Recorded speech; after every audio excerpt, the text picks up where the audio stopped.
बिस्मिल्लाहिर्रहमानिर्रहीम अस्सलाम वालेकुम रहमतुल्लाह। मैं अजे बर्फ़ी बना रहा सा घर अपने वास्ते बच्चे वास्ते बर्फ़ी बनाने लगा तो मैं सोचा भी चलो ये वीडियो बना लेना ताकि दोस्त देख सकन कि बर्फ़ी किस तरह तैयार होंदी है। तो मेरी जी बर्फ़ी जी मैं बनानी है बाज़ार की बर्फ़ी नालों डिफरेंट होएगी।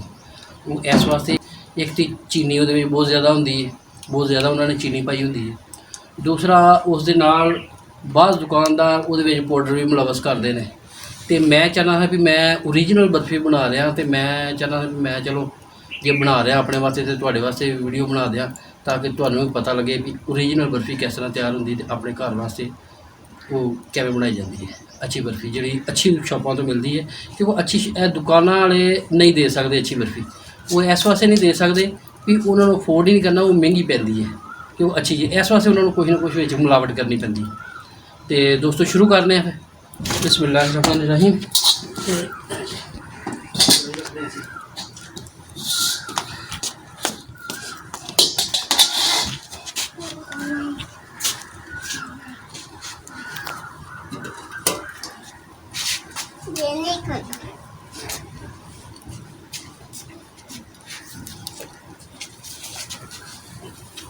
जी दुध है मेरे को 5 किलो खालस दुध।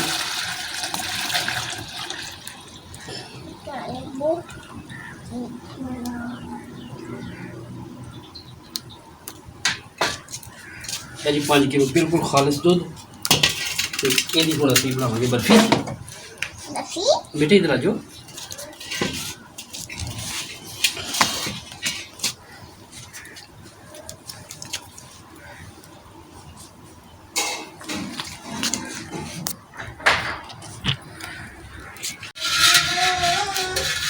तो यह ख्याल रखना कि दुध जैसा ऊपर रखना नाल नाल चम्मच लाजमी हिलाते रहना।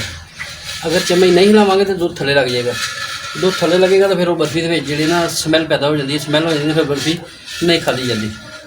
इस वास्ते चम्मच जो नाल नाल हल्का फुल्का ये हिलाई रखी दा ताकि जो ना बर्फ़ी दुध नीचे ना लगे।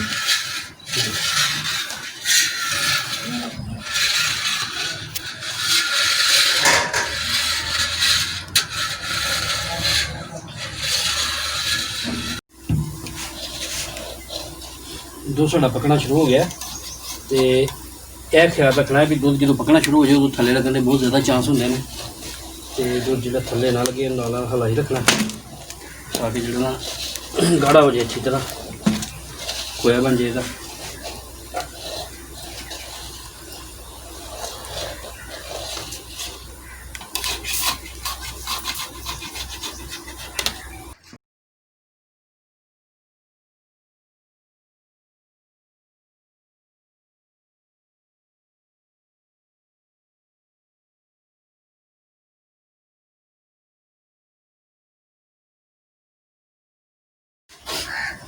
जी काफ़ी करीब लग गया तो खोया बस तैयार होने वाला है।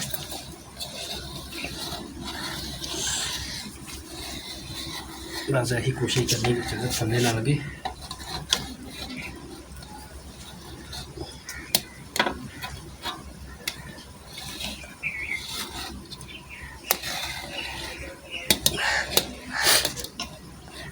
बस जी खोया तैयार हो रहा है। मैं नज़दीक लग गया थोड़ा जहा टाइम हो तो इंशाअल्लाह अल्लाह खैर रखे बड़ी मज़ेदार की बर्फ़ी तैयार होएगी इंशाअल्लाह।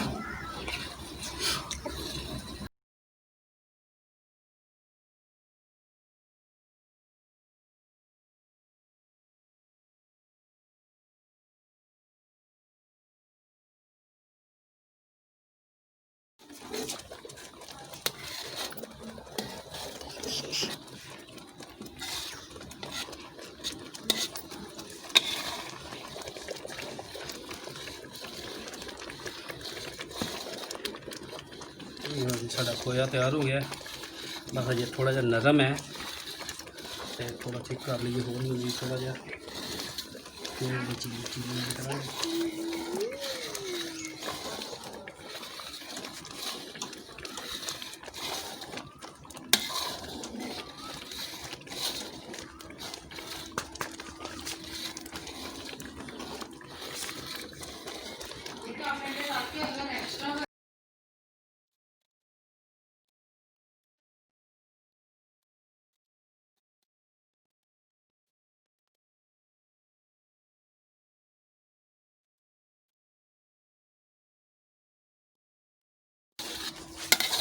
खोया तकरीबन दुध सही दुध होवे ते खोया 4 किलो दुध का 4 किलो दुध पाइए तो 1 किलो खोया बन जाता है। 1 किलो खोया उस निकलता है।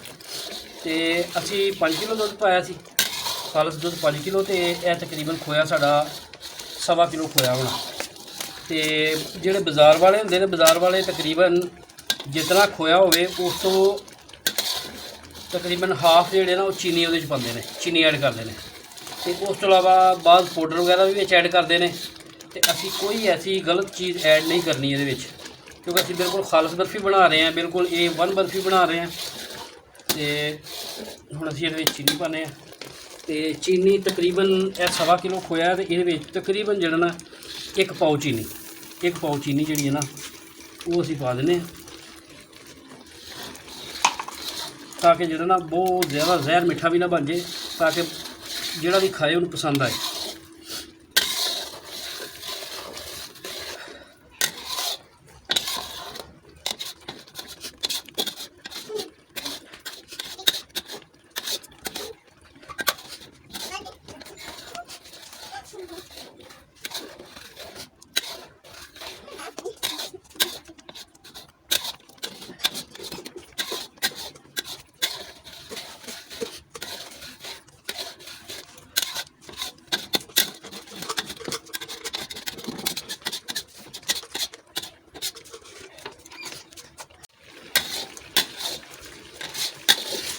ये जो चीनी पाई थी, चीनी ने पानी छड़िया काफ़ी ज़्यादा, तो चीनी का पानी खुश्क कर रहे हैं।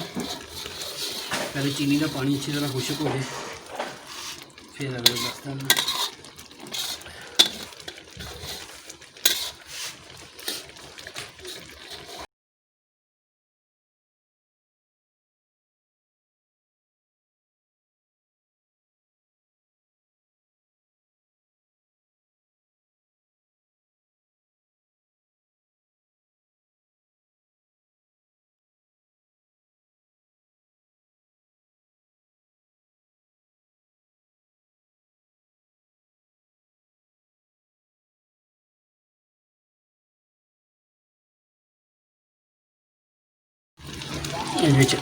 इलायची पाउडर पा दिए थोड़ा जहा, इलायची पाउडर में खुशबू बड़ी प्यारी हो जाती है बर्फ़ी की।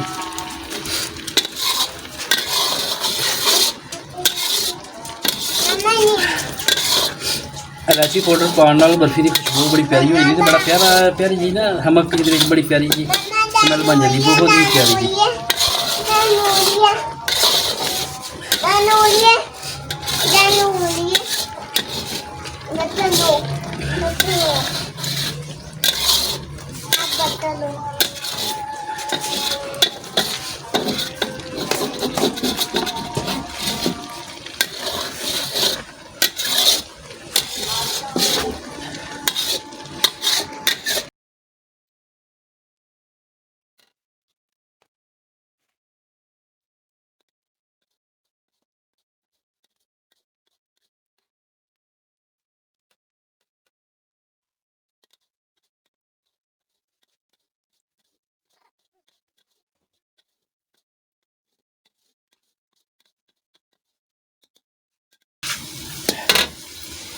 लो जी असी हूँ इन्हू उतारन लगे हैं, इन्हू हूँ नीचे उतार दी, क्योंकि ज़्यादा जे सख्त कर दी तो फिर बहुत ज़्यादा हार्ड हो जाती है। इस वास्ते यह हूँ कंप्लीट हो गया तकरीबन, अग वाला काम कंप्लीट हो गया। बाकी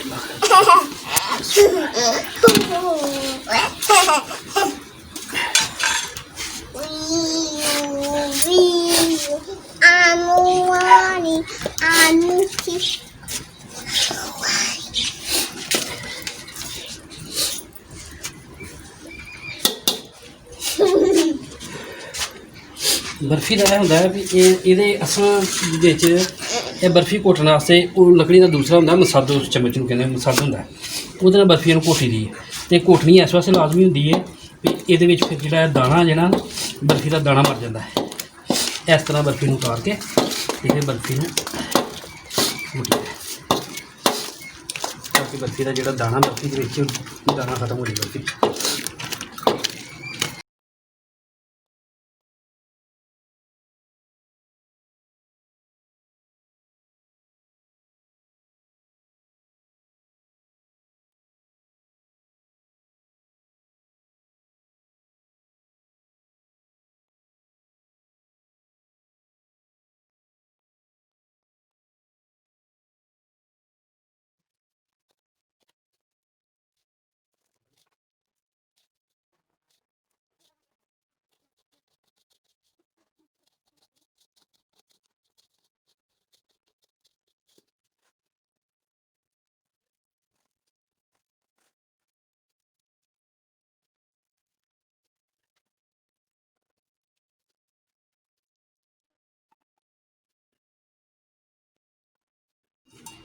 ਇਹ ਜੀ ਸਾਡੀ ਬੜੀ ਮਜ਼ੇਦਾਰ ਜੀ ਬਰਫੀ ਤਿਆਰ ਹੋ ਗਈ ਘਰ ਦੇ ਵਿੱਚ, ਖਾਲਸ, ਬਿਲਕੁਲ ਪਿਓਰ ਖਾਲਸ, ਤੇ ਕੋਈ ਗਲਤ ਚੀਜ਼ ਇਹਦੇ ਵਿੱਚ ਐਡ ਕੋਈ ਨਹੀਂ, ਸਿਰਫ ਖਾਲਸ ਦੁੱਧ ਦਾ ਖੋਇਆ ਬਣਾ ਕੇ, ਇੱਕ ਪਾਓ ਚੀਨੀ ਵਿੱਚ ਪਾ ਕੇ ਤੇ ਇਲਾਇਚੀ ਦਾ ਪਾਊਡਰ ਥੋੜ੍ਹਾ ਜਿਹਾ ਪਾਇਆ, ਬਸ ਉਸ ਤੋਂ ਇਲਾਵਾ ਕੋਈ ਚੀਜ਼ ਨਹੀਂ। ਮਜ਼ੇਦਾਰ ਜੀ ਬਰਫੀ ਆਪ ਵੀ ਘਰ ਵਿੱਚ ਬਣਾ ਕੇ ਖਾਓ, ਉਹਦੇ ਨਾਲ ਆਪਣੇ ਬੱਚਿਆਂ ਨੂੰ ਖਵਾਓ। ਓਕੇ ਜੀ, ਅੱਲਾ ਹਾਫਿਜ਼।